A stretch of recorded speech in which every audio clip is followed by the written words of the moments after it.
aí assim eu paro de falar besteira também.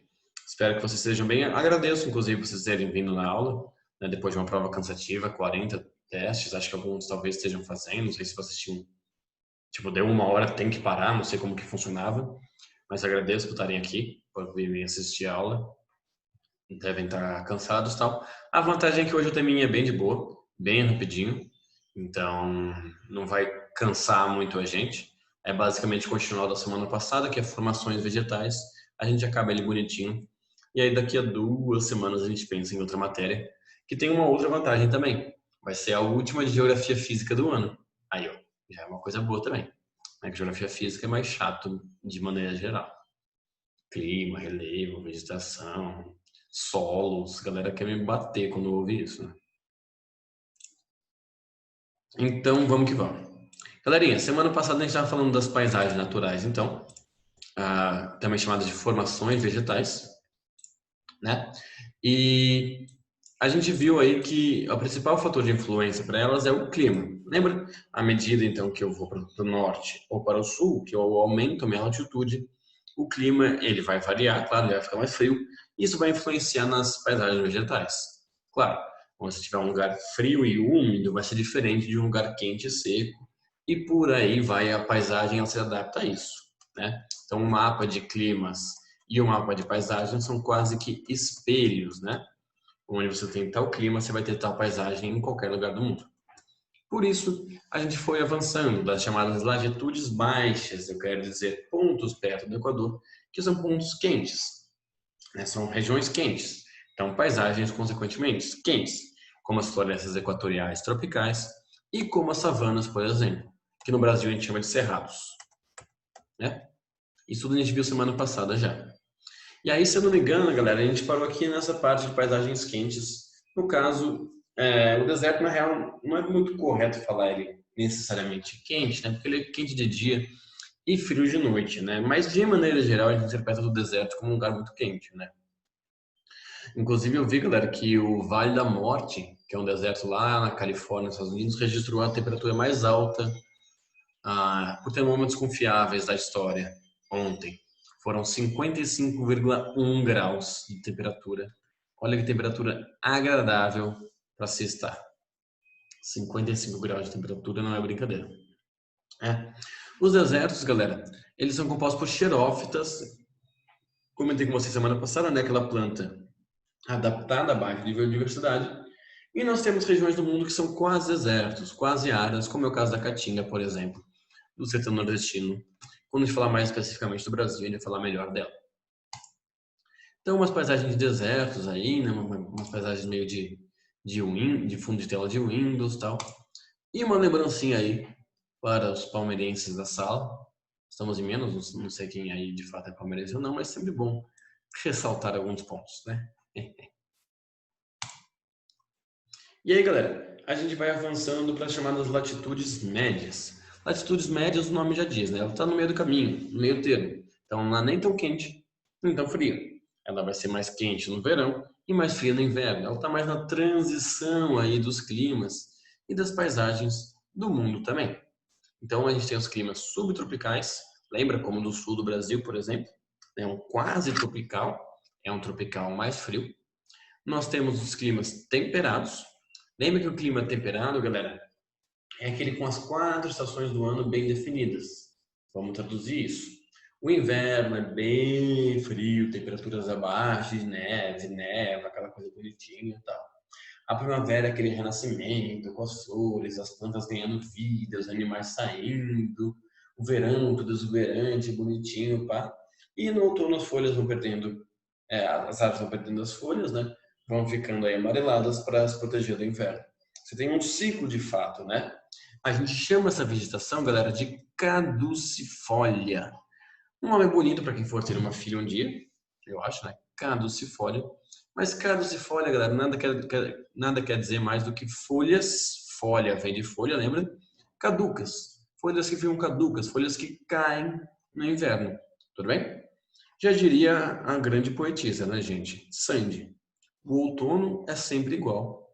As folhas caem no quintal.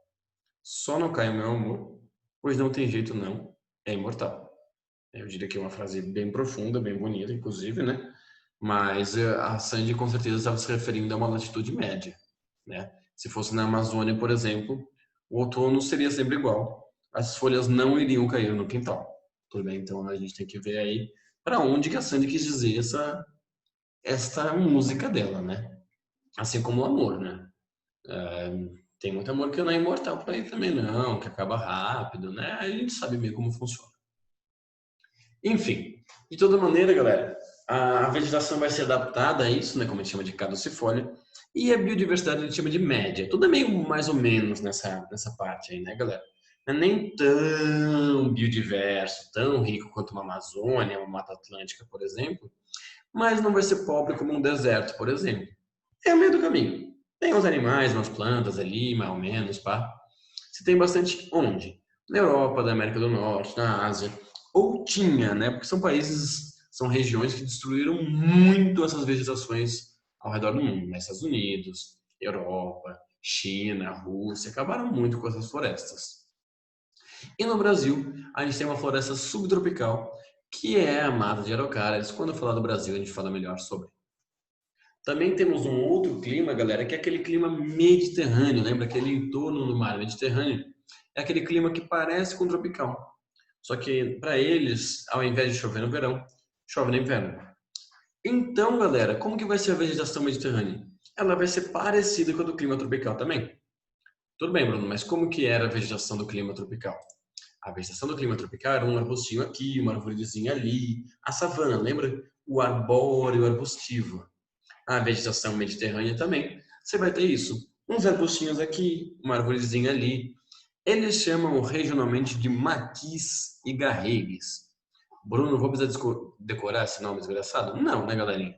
Mas caso você veja algum texto, na apostila, alguma coisa assim, no exercício, você sabe que ele está se referindo a essa vegetação específica. Como é essa foto aqui? Esses são chamados maquis e garrigues. Tudo bem? Perto do mar Mediterrâneo aí. Aquele clima bom para se cultivar oliveiras, né, uva, frutas cítricas, né? Por isso que o vinho vem daí, muitas vezes, né? E você vê aí, são uns arbustinhos, né, galera? Não é uma vegetação desenvolvida, árvores, nada do tipo, né? Porque o clima mediterrâneo é assim. Aí nós temos, por exemplo, galera, a mata de araucárias, num clima subtropical. Essa foto fui eu que tirei, por isso que ela tá aí, do cânion Itaimbezinho, lá na fronteira com Santa Catarina, com o Rio Grande do Sul. Foi uma viagem minha, saudades poder viajar, né? E os climogramas aí, relembrando a gente, né? O clima subtropical, então, por exemplo, ó, para os padrões brasileiros, ele é bem mais frio. É onde, galera, semana passada nevou um pouquinho. Bem pouquinho, mas nevou aí 1, 2 dias lá na Serra Gaúcha e Catarinense. Pouquinho, porém, nevou. E nós temos já o clima temperado. O clima temperado aí sim, né? No caso de um hemisfério norte, ou seja, quente no meio do ano e frio no final e começo do ano, né? E aí sim, uma temperatura bem mais baixa mesmo de fato. E aí, como disse a Sandy, você consegue ver então que no outono é sempre igual. As folhas caem. Vou dizer no quintal, porque querendo ou não está na floresta, né? Mas aí não rima também com algo.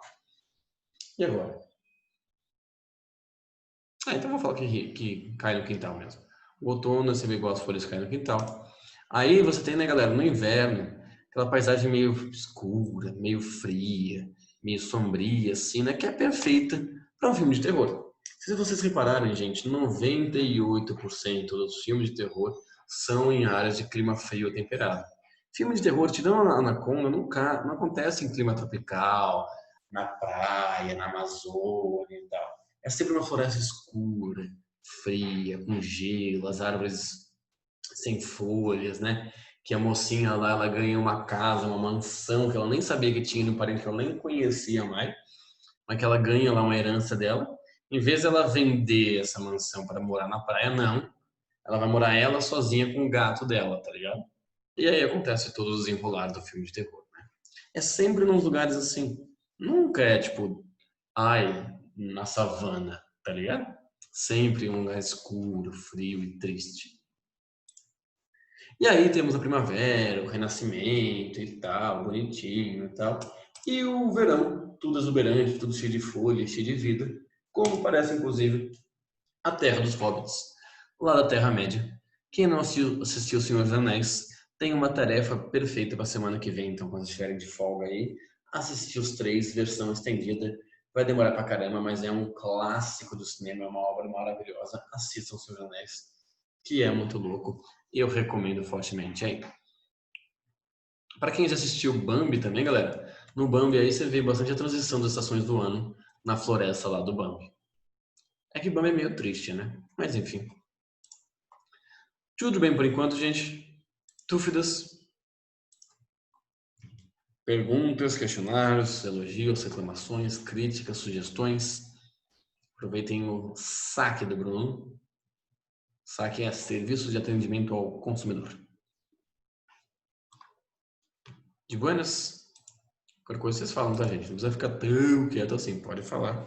Fica à vontade. Quiser fazer um comentário, quiser falar que a piada foi ruim, foi boa, foi péssima, pode falar também. Se quiser fazer como todo mundo faz no WhatsApp, por exemplo, dar uns só para fingir que você riu mesmo você não tendo rido, pode rir também, pode fingir que riu, relaxa, tudo bem. Enfim, nas latitudes médias, galera, também temos um outro tipo de paisagem, que elas são bem parecidas. Olha que slide coloridinho até que eu coloquei para vocês, né? As estepes e as pradarias. As duas, galera, são formadas por vegetação rasteira, por vegetação de graminha, de matinho, de capim. Tudo bem? A gente fala de gramíneas. Gramínea é a grama fofinha. Né? Como tem o cachorrinho, o gatinho, tem a gramínea, por exemplo. A grama pequenininha e tal, baixinha. Só que qual que é a diferença entre as duas? Né? Enquanto que na pradaria essa grama ela é contínua, ela é um gramadão, nas estepes ela é uma esparsa. O que é uma coisa esparsa? É aquele brother que era brother e agora não é mais? É um esparsa? Não necessariamente. Esparsa, galera, que é espaçado, é espalhado. Então você tem um pouquinho de grama aqui, um pouquinho ali, um pouquinho lá. São tufos de grama, já vou mostrar a imagem um pouquinho melhor para vocês. Tudo bem? Qual que é a diferença então? Por que isso acontece, essa diferença? Porque as pradarias têm muito mais umidade do que as estepes. Onde eu tenho estepe, então? Onde é perto de deserto, áreas com grande continentalidade, lembra? Onde fica muito quente no verão e muito frio no inverno, e que por isso são secas. Você vê, estepes, galera, são chamadas de áridas, de semi-áridas, de clima que chove muito pouco aí. Né? Então, como uma região da África, que é conhecida como borda do deserto, que é chamado Sahel. Regiões dos Estados Unidos, perto do deserto, lá na Ásia também. Então, a transição do deserto para outros biomas são as estepes. Temos no Brasil? Não. No Brasil, nós temos um pouquinho de pradarias. É pradaria, gente, não padaria. Nas quais você vai ter um clima mais ameno aí. Um temperado oceânico, um clima subtropical, como no caso do Brasil, a gente chama de pampas. Então, vamos de novo. Estepe, pradaria, vegetação rasteira. Só que a pradaria ela é contínua, tem um gramadão sem fim. E a estepe são gramas espalhadas, espaçadas aí. Por que tem essa diferença? Pradaria é úmida, estepe é seca. Estepe tem perto do deserto, pradaria não. Tudo bem?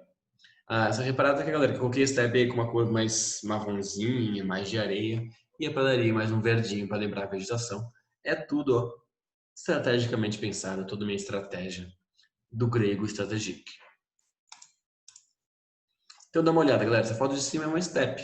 Essa aqui é uma vegetação que a gente chama de descontínua, de esparsa, de espaçada. Tufinhos de grama mesmo. A gente observa que é uma vegetação desértica mesmo. Quase desértica, na real, né? Semidesértica, semiárida. E nós temos aí as pradarias. Aí sim já é um gramadão, bonitinho, gostoso e tal. Como essa foto que eu tirei também, galera. Essa foto são as pradarias centrais lá no Canadá. Dá pra ver aqui, ó, as janelas do busão até. Gente, essa região é full plano. Quilômetros e quilômetros e quilômetros de planície, assim. Sem ter uma elevação micro que seja. E aí, uma área bem plana com vegetação contínua. E aí, galera, para a gente acabar então as paisagens mundiais, essa parte ela é bem mais de boinha mesmo, tem as chamadas latitudes altas, né? As regiões mais distantes da linha do Equador, né? As mais frias do planeta de maneira geral aí. né? Que são as paisagens frias. Nós temos, então, três principais. O primeiro delas, galera, é a floresta de coníferas, também chamada de taiga, ou também chamada de floresta boreal. Galera, por favor, é floresta boreal, tá? Não vai fazer como eu já vi a galera colocando em prova, floresta do Borel. Não, floresta do Borel é uma coisa, floresta boreal é outra. Floresta boreal, ela existe também. Floresta boreal, do Borel, ela, tipo, você tá lá, tem as árvores e tal, tá andando, de repente você ouve um "Você partiu meu coração". Essa é do Borel. Tem também, mas ela é mais rara, assim, ela fica mais perto do Rio de Janeiro e tal, dos shows dele, ela é um pouquinho mais incomum. Agora, a floresta boreal também tem o nome de taiga ou de coníferas.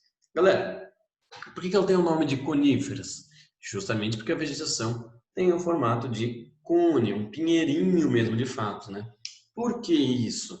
Porque são climas muito frios, climas subpolares, subglaciais, climas aí cujo inverno ele é muito longo, dura aí vários meses e muito frio mesmo. Então você vai ter o que de planta? Basicamente um monte de pinheirinho sem fim. Por que o pinheiro, galera, ele é adaptado a esse clima? Porque ele vai ser mais inclinadão e não vai acumular neve, né? Tipo os telhados da galera. Acumula menos neve de fato.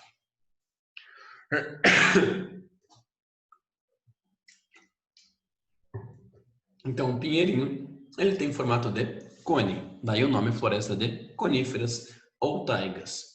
Onde você vai ter, galera, essa paisagem, essa vegetação? Canadá, Rússia, norte da Europa, sul lá do Chile, regiões que são bem frias, mas não são as polares ainda, tudo bem?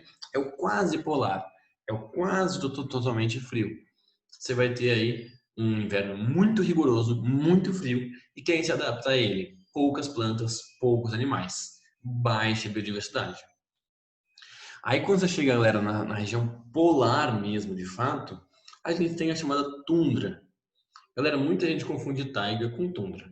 Taiga lembra do conezinho, do pinheirinho de Natal, e tundra já é do clima polar mesmo, de fato, né? A tundra, gente, ela é bem pobre em biodiversidade, quase não tem nada lá na tundra. Por quê? O que tem lá? Basicamente uns líquens, que são umas associações aí biológicas, né? Uns musgos, uma vegetação aí bem rasteira, bem zoadinha, aí bem pobrezinha. Por quê, gente? Lá o solo ele não descongela no verão. O verão ártico, galera, o verão do Polo Norte, Polo Sul, ele dura aí 1, 2 meses e o verão deles é tipo 8 graus, 9 graus positivo. São as temperaturas mais altas. Tudo bem que o aquecimento global está mudando um pouco, né? Mas originalmente o verão deles é frio pra caramba. Bem mais frio que o nosso inverno. Então o que acontece? O solo fica permanentemente congelado. A gente chama isso de permafrost. Frost de congelado, perma de permanente. Então, permafrost é o solo permanentemente congelado, né? Como o solo ele fica sempre congelado, galera, não tem como ter uma árvore ter raiz lá. Não tem onde colocar a raiz dela, ela não consegue perfurar o gelo. Você vai ter, então, só uma vegetação bem rasteira, bem baixa, bem pobrinha, que é a tundra. E de animais, né, galera? De animais tem as renas, as focas, os ursos polares, biodiversidade baixa também. E por fim, gente, uma paisagem que ela não tem tanto a ver com latitude, e sim com a altitude, né? Nas regiões muito altas do mundo, onde você tem um clima frio de montanha, você vai ter aí uma região muito íngreme, né? Muito declividade, muito inclinada, de fato, que é uma montanha, e é uma vegetação, uma área muito fria também, né? Quanto mais alto, mais frio, lembra? Então daí vem um clima frio de montanha. Por isso você vai ter também uma vegetação bem pobrezinha, que é uma vegetação bem rasteira, bem zoada, porque uma árvore, de novo, não vai se adaptar ao frio e não vai conseguir ficar nessa área inclinadona, né? Ela ia cair para frente. Beleza, gente? Dúvidas por enquanto? Sua vera?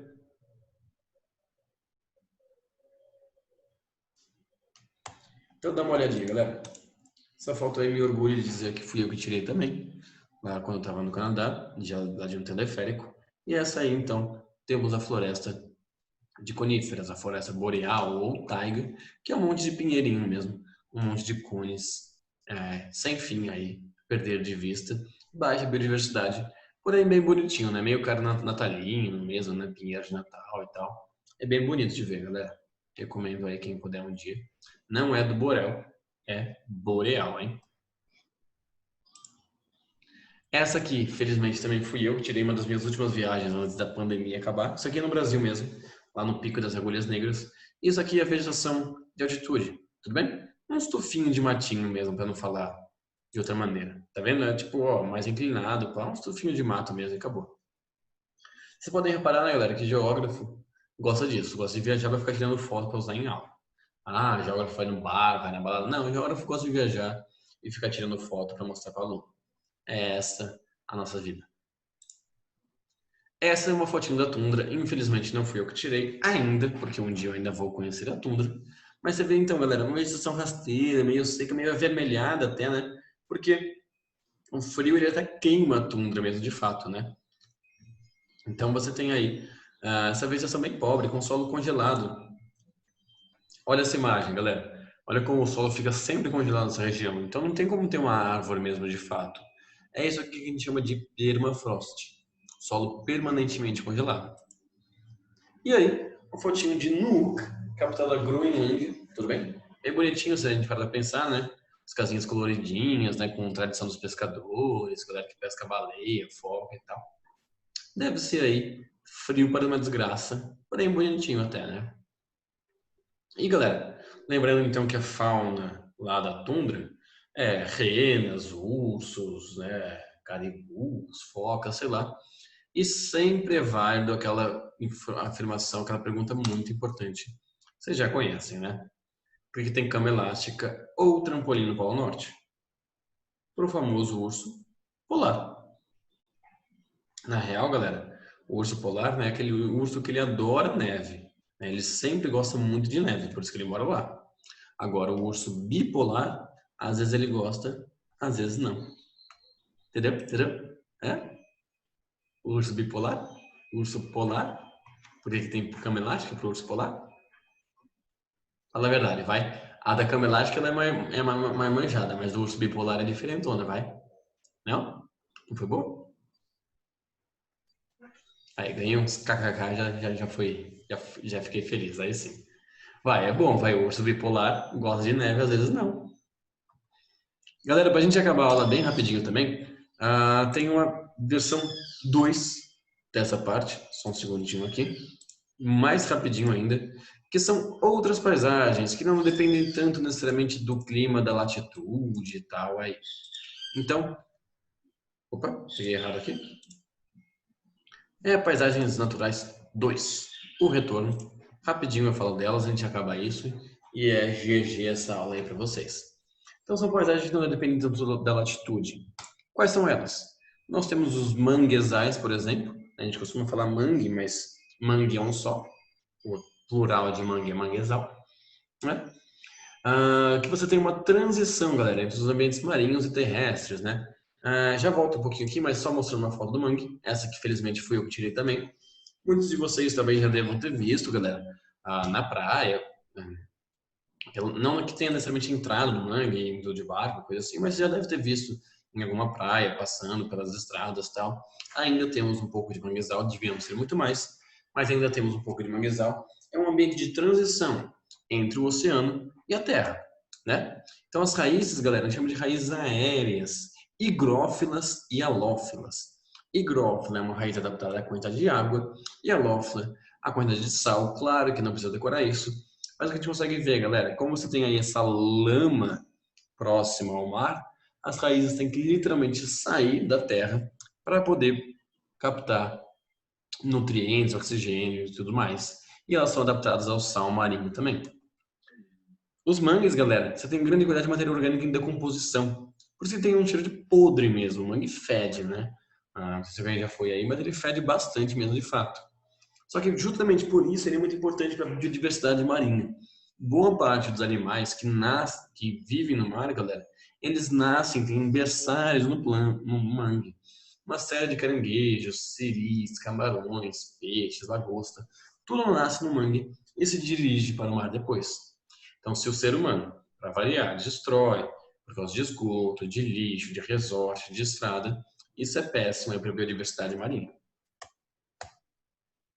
Tudo bem? E para a gente acabar a aula, algumas outras áreas bem rapidinho.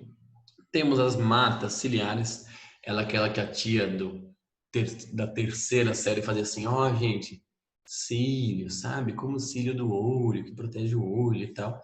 De fato, a mata ciliar tem a função de preservar os cursos d'água, os rios, os lagos, né? Os riachos, ribeirões e tal, né? É a vegetação que está perto dele, seja ela qualquer floresta, qualquer vegetação que seja, e ela protege os rios de receber sedimentos, de receber poluentes, de sofrer erosão, né? E claro que o ser humano desmata também. Temos o Pantanal, que é a maior planície alagável do mundo. A gente fala um pouquinho melhor quando for falar de domínios. Ele tem uma biodiversidade muito grande, quantidade de plantas e animais muito raras que só tem lá. E ele, infelizmente, está sendo muito ameaçado pelo ser humano e por queimadas recentemente. Não sei se alguém viu aí no jornal e tal. Temos lá na região nordeste, entre o nordeste e o norte, mais especificamente aí, uma transição entre a caatinga e a amazônia, que a gente chama de matas focais. E por último, a vegetação de restinga. Eu já explico um pouquinho mais o que é a restinga. Então dá uma olhadinha, galera. Mata ciliar, bem clássico. Às vezes a gente está na estrada aí, a gente vê um monte daquele canavial, com no meio meio que um risquinho, né, uma curvinha aí de árvores. O que é aquilo? É o mínimo de mata ciliar preservado. Muitas vezes nem esse mínimo já foi preservado, já foi tudo desmatado. E aí o rio está exposto, está desprotegido. O Pantanar, lindão aí, bonitão. Infelizmente muito ameaçado também. A chamada matas cocais tem esse nome porque tem muito o que lá?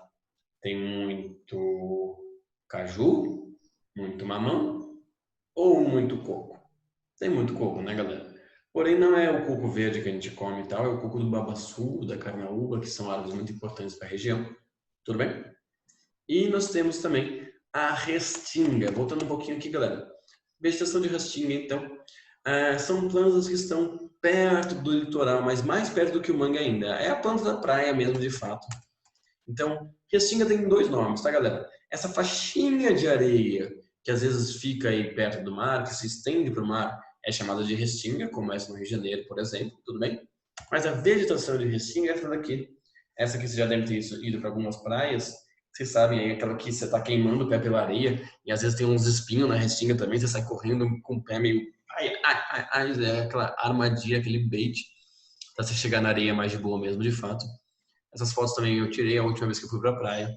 Você vê, né, a galera tirando foto do mar, das ondas, tirando foto da pessoa para postar no Instagram.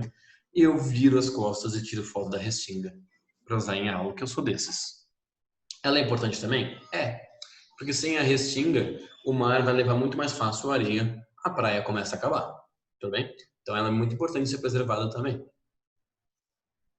Aí, próxima vez que você for na praia, quando tudo isso acabar, tal, você vai poder falar com sua família, ó, um professor maravilhoso, incrível, simpático, engraçado, demais. Geografia me ensinou que o nome disso é vegetação de restinga.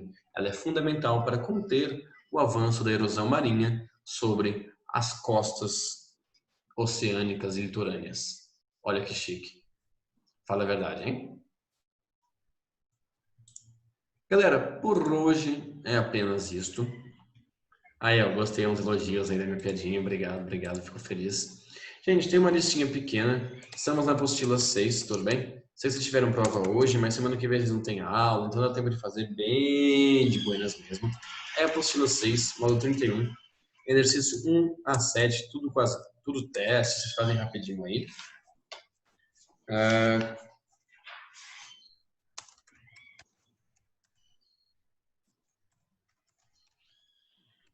Tá aqui no chat para vocês. Eu vou colocar lá no grupo do WhatsApp também. No grupo do WhatsApp eu vou pôr também os dois slides dessas duas formações vegetais. Tem bastante informaçãozinha e tal. É bom associar com as imagens. E vai estar o vídeo da aula no link do YouTube lá na plataforma para vocês. Assim como também a lista de exercícios para quem quiser pegar ela novamente. Belezinha, gente? Já parar de gravar aqui que